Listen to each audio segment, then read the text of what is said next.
మూడవది, చివరిది క్లుప్తంగా చెప్తా. ఆయన ఎందుకు వచ్చాడో తెలుసా? ఆయన వలె నిన్ను మార్చడానికి.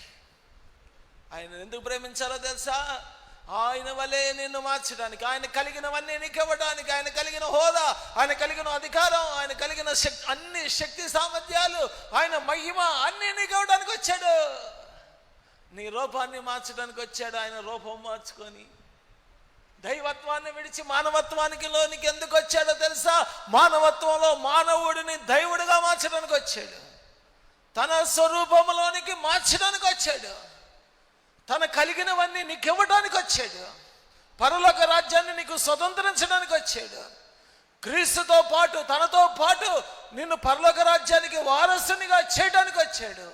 ఆయనతో పాటు ఆయన సింహాసనం ప్రక్కన కూర్చుండబెట్టడానికి వచ్చాడు. ఆ దేవుణ్ణి విడిచేసి లోకములో ఉన్న వాటి కోసం పరుగులు తీస్తున్నావు. నువ్వు లోక ప్రేమల కోసం పరుగులు తీస్తున్నావు.